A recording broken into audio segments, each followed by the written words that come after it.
Hey guys, this is Colin from Blackjack Apprenticeship. Check us out at blackjackapprenticeship.com, and I'm here with Loudon Ofton, who we played with for years, has played on his own, and he is the winningest blackjack player we've played with. I'm the wingingest. Wingingest blackjack player ever. Because I wing it? Because I like wings. We're just going to do a series of rapid-fire questions with Mr. Loudon, Mr. Ofton. So the first question that we were asked is, tell us about your worst back-off. Oh, worst back-off. Well, when they put their hands on me, I consider that the worst. That's the one that left me with sort of an emotional scar. You know, I needed therapy after that. How they touched you? Yeah, just show Daddy where they touched. Yeah, it's the one that left an impression on me, which is most back-offs are pretty friendly. I've had, them try to usher me into the back room, and sometimes they've been successful getting me into the back room. How many back-offs would you say you've had? Ooh, a couple hundred. Yeah. Oh my goodness! How many casinos do you think you've played? Maybe 150. I mean, so you've had more back-offs than casinos you've played. Well, because I've been backed off from certain casinos multiple times, I guess. So maybe I made 3 or 4. I don't know. Okay. I've probably played 200 casinos. Yeah. And most of them have backed me off, and some of them have backed me off 2, 3, 4 times. But you've taken an average of tens of thousands per casino. Well, that's nice. So, yeah. Maybe that's why they don't want your action. Maybe so. Okay, anyway, the one that stands out as the worst is the one where I got really angry. First, because they were demanding my ID, and I said, well, let's talk to the Gaming Commission about that. Yeah. Because, they don't have the right to, unless you've won a certain amount, to do that. But they were like, well, this is Bob right here. And the guy standing next to me was the Gaming Commission, and he was saying I had to surrender my ID, even though he didn't. He was an idiot. So basically, the Gaming Commission was there saying, yes, you have to surrender ID to cash out any amount of money if the casino says so. So I didn't have any recourse, but to show my ID based on them breaking the law.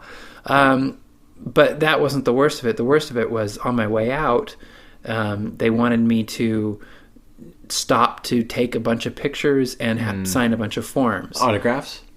Right.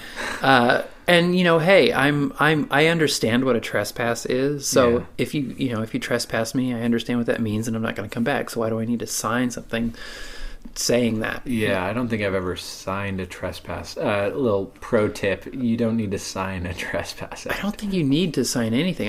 The funny thing is, I have signed a couple of things.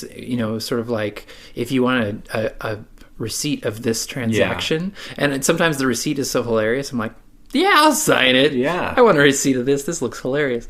But this one particular case, they were asking me to go to the side for photos and signatures. And after I'm paid out, the good news is there's no business I need to stay here for. So if I just walk out the door, what are you going to do?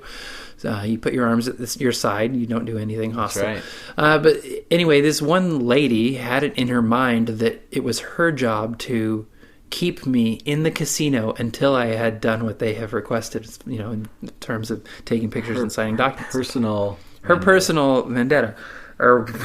So she was physically holding me back as I'm trying to walk out the door. So she physically assaulted you? Well, yeah. I mean, I was trying to walk out the door, and she was holding me against my will. Yeah. In the casino, and I'm a big dude. I'm over 6 feet tall, and I was trying to exit the casino as best I could, and she was trying to stop me as best she could.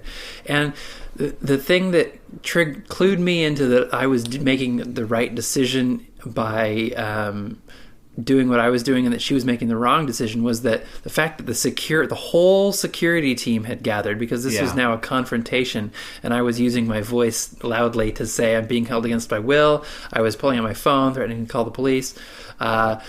the whole security team was standing around, and they weren't coming in to help her. Now, if it's a takedown, then they're going to come and help take me down. Yeah. But I wasn't doing anything aggressive, and they knew it. They knew arms at your side. Right. I'd just like to leave calmly, and then she was the standout. She just took it upon herself. So That's hilarious. It really made me angry, on top of the fact that they were trying to get my ID illegally, that they would use physical force to restrain me. Well, answer me this question. Was it in the Midwest? It was in the Midwest. In Midwest, we love you. Midwest casinos, maybe not as much, but once you said that the gaming agent didn't know the law, it was a clue that it was the Midwest, because we had the same situation where a casino, and they demanded my ID for a cash out of like $1,000. This was how I got into the Griffin book. Griffin book's bankrupt. It's not really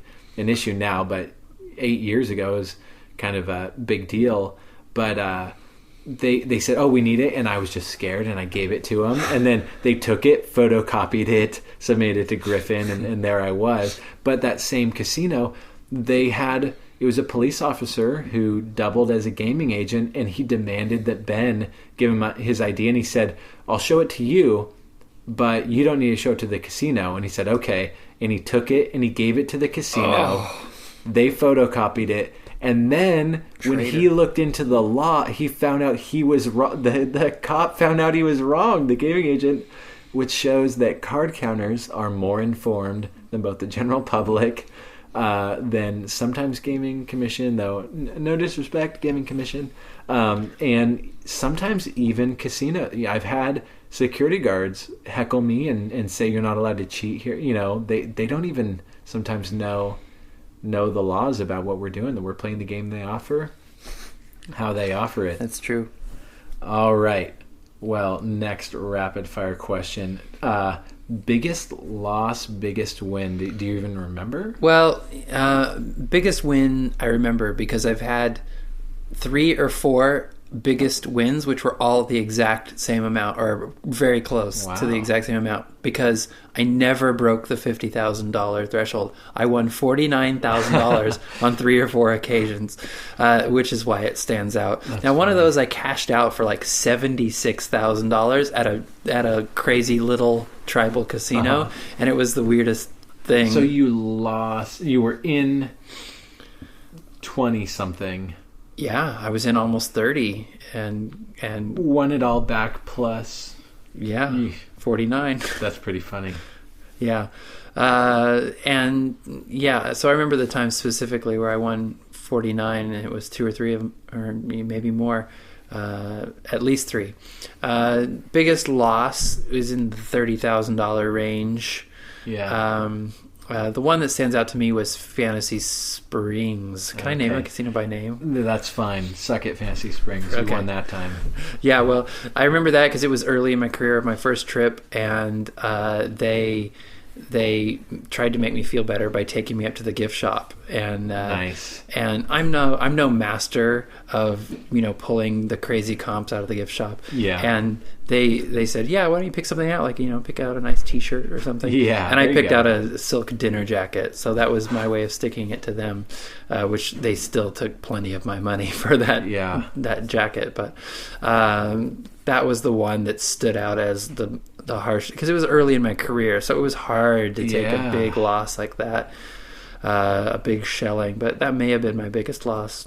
Yeah, I can remember. I just remember the first time I went to Vegas, losing $40,000 in the first probably 8 hours I was there.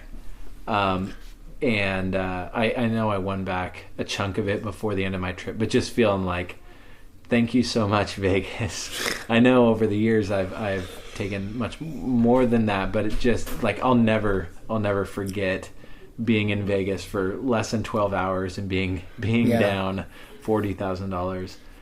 To me, there's this threshold. It's like when I get close to like losing or being down $20,000, then I start to feel like I have to take some measures to salvage some of that, by virtue of like I need to talk about cash back stuff with the pit boss. Totally. I need to I'd start feeling really, really bad. That's true, because with that, I think it was my first session in Vegas, and I was in, I'm down 5,000. I said, "Oh, can we get you a meal?" Well, I'd really love to get my airfare reimbursed. Well, we can't do that. I'm in $10,000. Oh, could we get you a hotel room and a meal? Well, I'd really love to get my airfare. I'm down over $20,000, and I'm saying I'd love to get my airfare reimbursed. They said, absolutely, come with us. How much was your airfare? I don't remember. Probably this much. It was my brother too, and they're just handing me cash for it helps, because for people that don't know, airfare reimbursement is basically just cash. They give you cash. They call it airfare reimbursement, but they're saying, oh, well, we'll give you cash for your trouble of flying out here and being with us. And the more you're losing, the more likely they are to just start handing it over for your trouble. So I understand what you mean about going for that when you're getting shellacked. Yeah. One last question. Tell us about your most memorable session. Oh, most memorable. Okay. Well, one of my favorite was BP. Are you angling for some specific? Oh, I don't know. I was just thinking maybe. One of my favorite. I was getting shelled in Atlantic City, and I thought my trip was over. I thought it was trip ruined because I was really low and on cash. I feel like I didn't have any options, and I called a friend, and I thought I was going to try and fly out early or get to Vegas or something. And he said, no, stick it out there. You can drive and get to some other casinos. Yeah. So I ended up getting up to Foxwoods, which is the biggest casino in America. Yes. And it's such a crazy place because it's the size of a mall. It's like, 5 Vegas casinos all put together into one big casino. And it's crazy because they've got...